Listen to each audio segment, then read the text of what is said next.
এবং মিডিয়ার দায়িত্বরত সকলকে ধন্যবাদ। প্রশাসন মহোদয়কে এই দায়ভার আপনাকে নিতে হবে। আপনাকে আমরা বারবার বলেছি, তারপরে আপনি কোনো উদ্যোগ নেন নাই। আপনি আমাদের উদ্যোতন কর্তৃপক্ষকে বলেন বাংলাদেশ নৌ পরিবহন মন্ত্রণালয়ে আছে এবং যেখানে যেখানে আপনার করতে হয় সেখানে বলেন একটা সুন্দর উদ্যোগ নেন।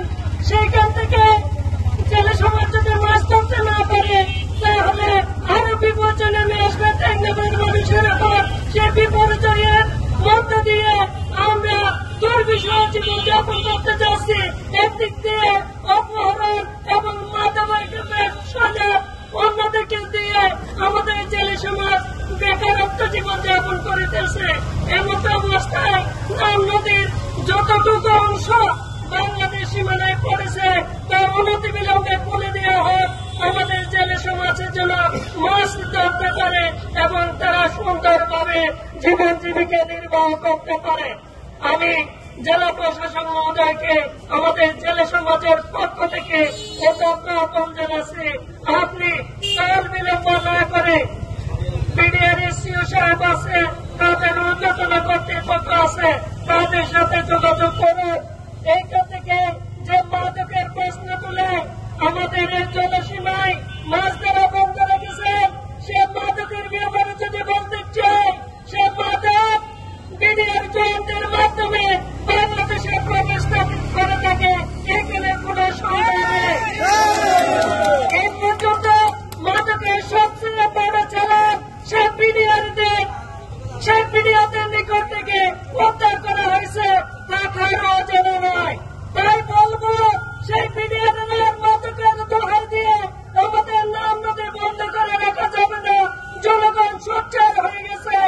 এখন আপনারা যদি অতি সত্তর উদ্যোগ গ্রহণ না করেন তাহলে জনগণ রাস্তায় নামতে বাধ্য হবে।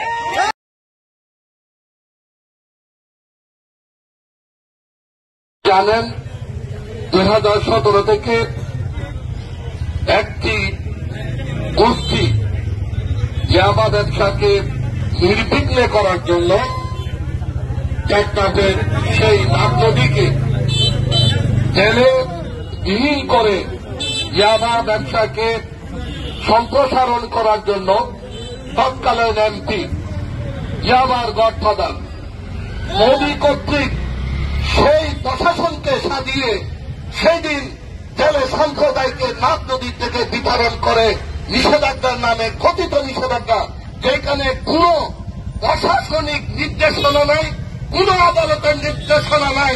নাগ নদীতে নিষেধাজ্ঞা রয়েছে, কিন্তু মৌখিক একটি নির্দেশনার মাধ্যমে আজকে নাগ নদীতে হাজার হাজার জেলে সম্প্রদায়কে, হাজার হাজার পরিবারকে আজকে অর্ধাহারে অনহারে রেখেছে। ভাইয়ের আমার, বন্ধুরা আমার, আজকে নাগ নদীতে জেলে সম্প্রদায় যায় না এই যে নীলাতে, কিন্তু ইয়াবার ব্যবসা কি বন্ধ রয়েছে?